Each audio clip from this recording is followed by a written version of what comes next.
자, 오늘도 소요리 강의 질문은 제가 하고 답은 한 목소리로 여러분이 하고 시작하겠습니다. 48문 1계명에서 나 외에는 이란 말이 특별히 가르치는 것은 무엇입니까?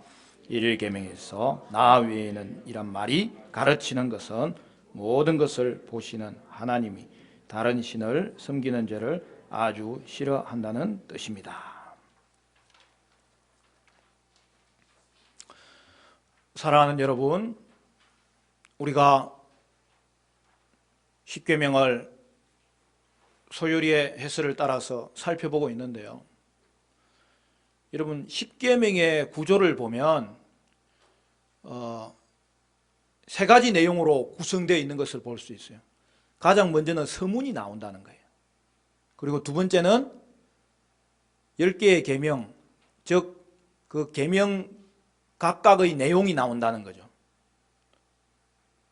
그리고 또 한 가지는 뭐냐 하면 어떤 계명에는 이 부과된 그 이유가 포함되어 있는 것을 볼 수가 있습니다. 예를 들어 5계명이 뭐죠? 내 부모를 공경하라. 그리고 거기에 부과된 이유가 포함되어 있죠. 뭐라고 되어 있어요? 그리하면 너의 하나님 여호와가 내게 준 땅에서 내 생명이 길리라. 그런 식으로 되어 있는 거예요. 그러면 이제 이 십계명을 해설하는 이 소요리의 방식은 뭐냐? 여러분, 소요리는요, 십계명을 굉장히 구체적으로 설명하고 있어요. 네 가지 요소를 통해서 해설을 하고 있는 거죠. 첫째는 계명의 소개고, 둘째는 계명의 요구이고, 셋째는 계명의 금지이고, 넷째는 부과된 논리에 대한 설명을 마지막으로 덧붙여주고 있는 거죠. 자, 이제 우리가 1계명을 살펴보고 있는데요. 여러분, 1계명은 이 네 가지 요소가 다 들어있는 것을 볼 수 있습니다. 우리는 앞에서 1계명에 대한 소개와 그 요구와 금지에 대해서 다루었지 않습니까?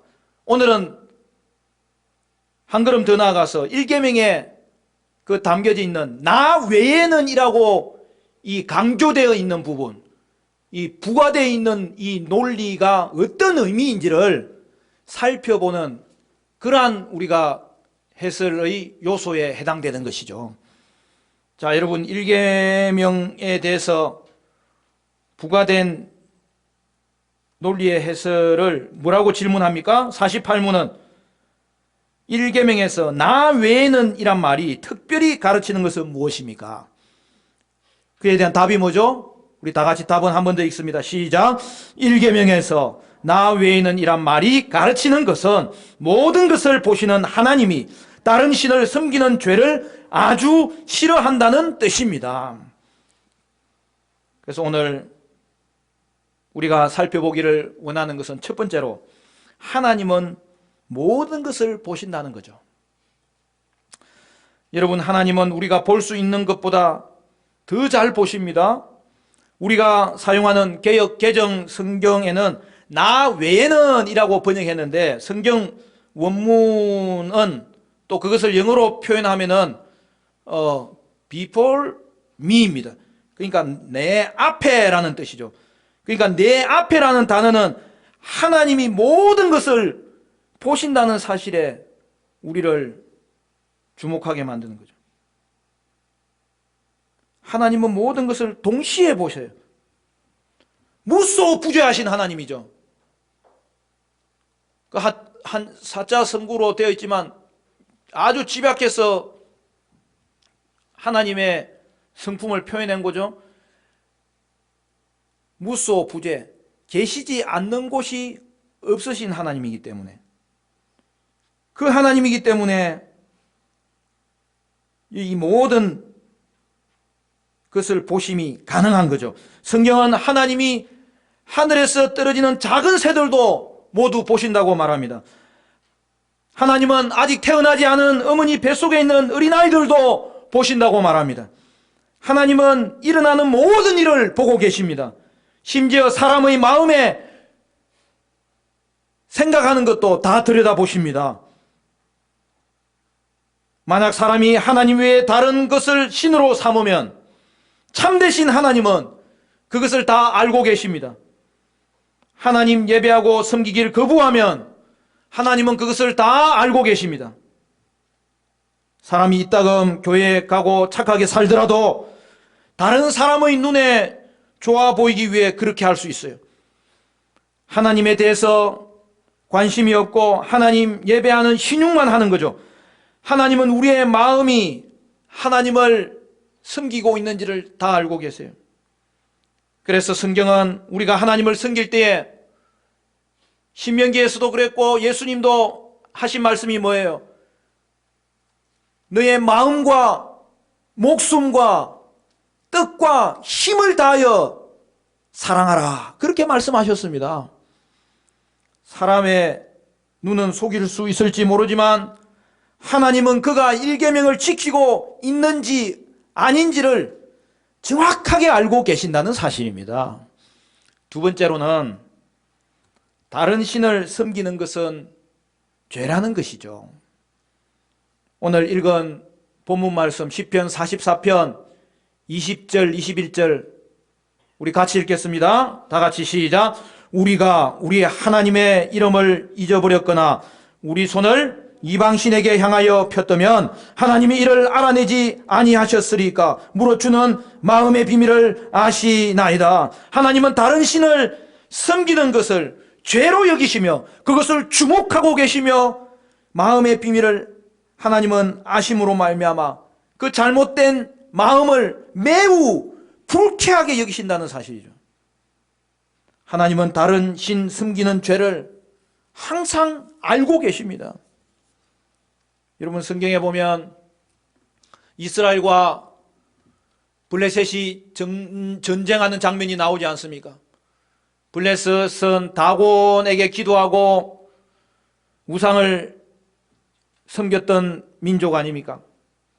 이스라엘 백성이 하나님께 불순종하는 바람에 블레셋 사람들이 전쟁에서 승리하였습니다. 블레셋 사람들은 자신의 우상 다곤에게 승리에 대한 찬양과 종기를 돌렸습니다. 블레셋 사람들은 이스라엘 백성에게서 언약궤를 빼앗아갔습니다. 언약궤는 십계명에 쓰인 돌판이 들어있는 특별한 상자였습니다. 블레셋 사람들은 자신의 우상 다곤이 얼마나 위대한지 보이기 위해서 언약궤를 다곤 신전에 두었어요. 마치 하나님이 우상에게 잡혀 포로가 된 것처럼 거기에 보관해 두었습니다. 그 후에 무슨 일이 일어났습니까? 사무엘상 5장 말씀이 그것을 구체적으로 보여주지 않습니까? 이튿날 아침 일찍 일어나 가보니 다곤이 여호와의 궤 앞에 엎드려졌고 얼굴이 땅에 닿았고 그 머리와 두 손목이 끊어져 있었고 다곤의 몸뚱아리만 남아있었던 것이죠. 뿐만 아니라 성 사람들에게는 독한 종기가 생겼으며 일부는 죽었습니다. 블레셋 사람들은 하나님의 백성이 아니었음에도 불구하고 그들이 하나님 아닌 우상을 섬길 때 하나님은 매우 싫어하셨습니다. 하나님께 영광 돌리지 않자 하나님은 진노하셨고 그들을 심판하셨습니다. 세 번째로 하나님은 다른 신들 섬기는 죄를 아주 싫어하신다는 거예요. 하나님은 하나님을 예배하지 않는 사람을 매우 싫어하십니다. 성경은 질투하시는 하나님이라 그렇게 말하고 있습니다. 사람들은 때로 악한 이유나 악한 방법으로 질투합니다. 다른 사람과 나누기 싫기 때문에 또는 자신이 가장 좋은 것을 원하기 때문에 질투한다면 잘못된 질투지요. 그러나 여러분 질투가 옳을 때도 있습니다.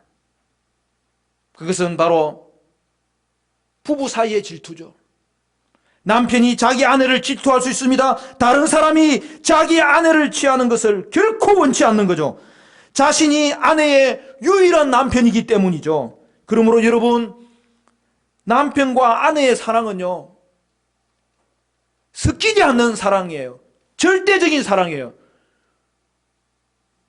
서로만을 위한 사랑이에요. 배타적인 사랑인 거죠.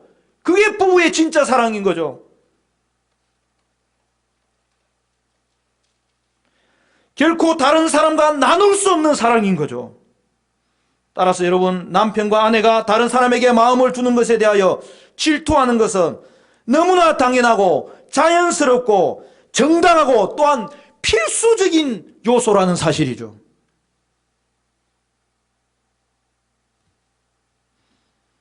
남편과 아내에게 그런 질투가 없으면 그것이야말로 잘못된 사랑이죠. 특히 성도는 하나님이 그와 언약을 맺으심으로, 여러분, 이제는 성도는 하나님의 신부가 된 거예요. 그러므로 여러분, 하나님은 우리를 항상 사랑하시는 거죠. 그리고 또한 저와 여러분도 하나님만 사랑하도록 하나님은 요구하고 계시는 거죠. 여러분, 그것이 바로 십계명에 나타난 서론의 하나님의 사랑 고백이고 본론에 있어서 우리를 향한 사랑의 요구인 거죠. 하나님이 만드신 사람이 다른 것을 하나님처럼 대한다면 하나님은 질투하십니다. 오직 하나님만이 하나님이십니다. 하나님을 예배하도록 사람을 만드셨습니다. 다른 것을 예배의 대상으로 삼을 수가 없습니다. 사람들이 하나님 아닌 다른 것을 경배하는 것은 잘못입니다. 또한 그렇게 하는 것은 그 사람에게도 너무나 해롭습니다.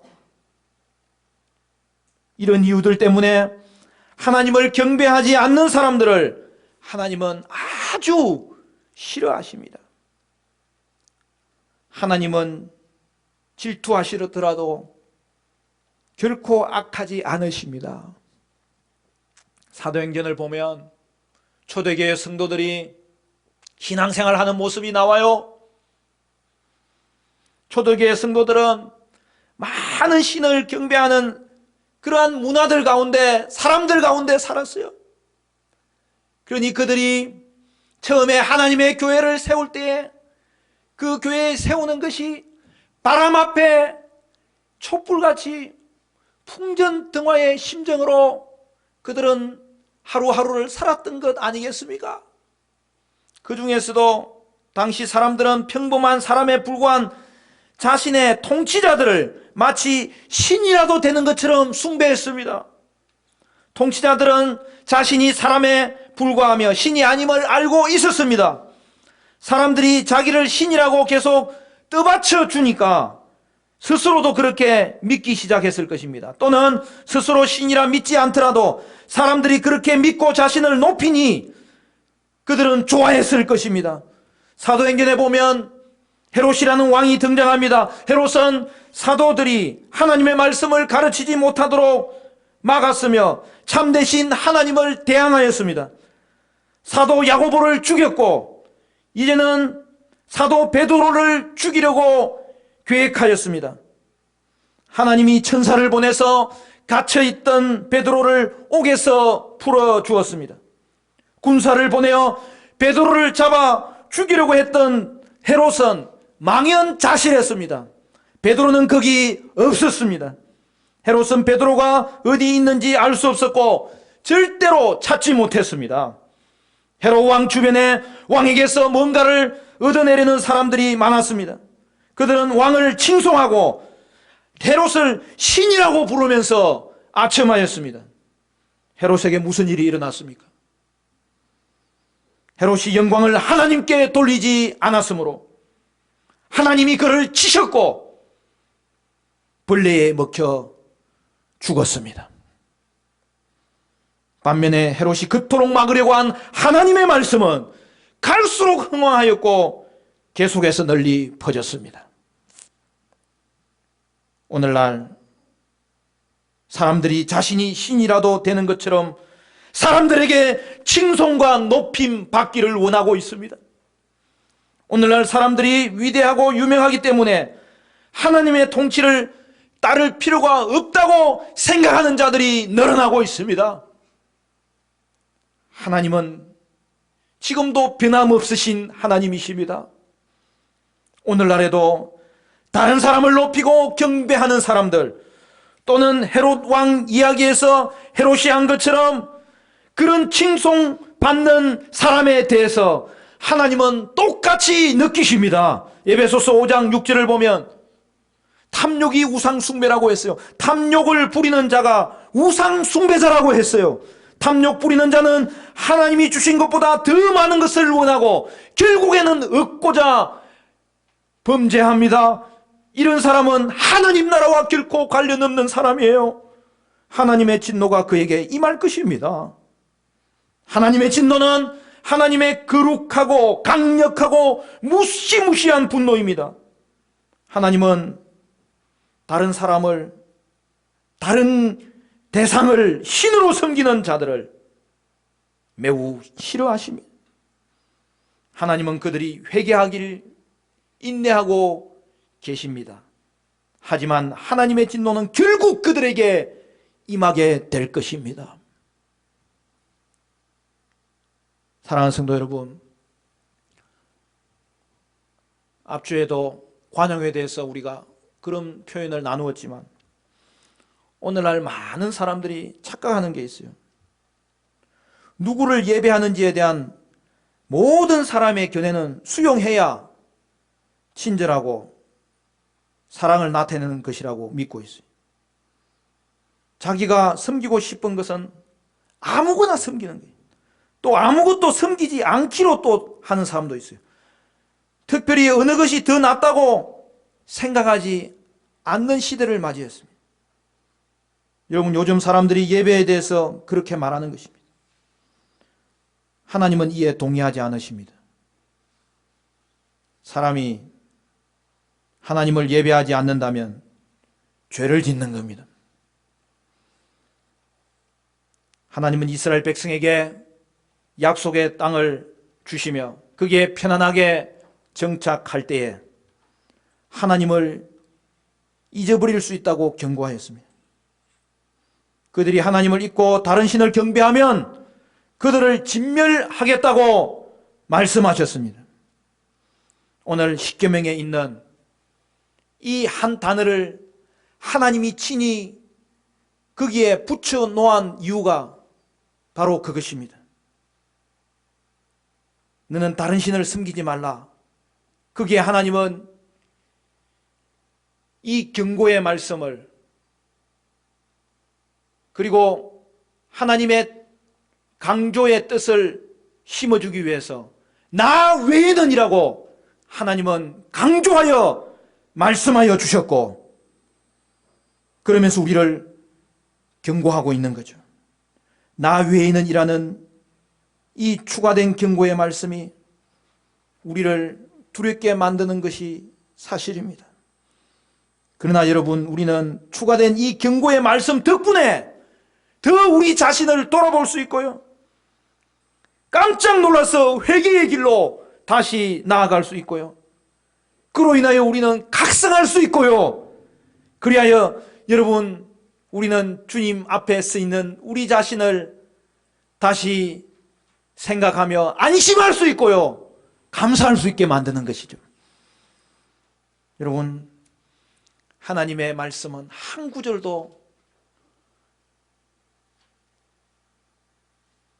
사소한 말씀이었고, 특별히 우리를 위해서 하나님이 추가해서 설명해 주시는 말씀이시라는 이 사실 앞에서 우리는 오늘 1계명을 마무리하면서 이 나 외에는 이라는 이 말씀이 얼마나 소중한 말씀인지 기억할 수 있어야 되겠는데, 여러분, 1계명의 나 외에는 이라는 이 경고의 말씀은 우리를 각성하게 하시는 주님의 사랑의 음성이고, 또 우리를 다시 회복시켜 주시는 그러한 주님의 은혜의 말씀이라는 사실이죠. 우리는 앞주에 여호수아가 모든 민족 앞에서 고백하기를 오직 나와 내 집은 여호와를 섬기겠노라. 그 고백으로 이스라엘 백성 앞에 앞장섰던 것을 확인했지 않습니까? 오늘 우리가 성탄 전주는 성탄 발표회도 하고 하는 그런 참 친교와 나눔과 예배의 자리인데 하지 못해서 아쉽지만, 그래서 제가 성탄 찬송 예배 전에 바꾸어서 우리가 같이 찬양한 거예요. 그런데 제가 오늘 또 설교 후에 찬양하려고 했던 찬양이 원래 순서지에 들어가 있더라고요. 여러분 559장 사철의 봄바람 불어 있고, 그 찬양 후렴이 얼마나 아름답습니까? 고마워라 임마누엘, 예수만 섬기는 우리 집 할렐루야. 그 고백이 우리의 찬양, 우리의 고백, 우리의 간구, 우리의 바람이 되어야 될 것입니다. 그것이 오늘 나 외에는이라는 이 추가된 말씀을 주시면서 우리를 향하여 각성케 하시는 말씀의 은혜고 성령의 역사고 하나님의 주여 오늘 우리에게 향하신 하나님의 손길인 줄로 믿으시기를 바랍니다. 사랑하는 성도 여러분, 나 외에는 여러분 이 말씀이 여러분을 각성시키는 말씀이 되시기를 바라고, 나는 오직 여호와만 예배하고 섬기겠노라. 우리 집은 예수만 섬기는 우리 집으로 세우겠노라. 여호수아처럼 오직 나와 내 집은 여호와를 섬기겠노라. 이 다짐이 저와 여러분의 다짐이 될 수 있는 복되는 해가 있게 되시기를 주님의 이름으로 간절히 축원합니다.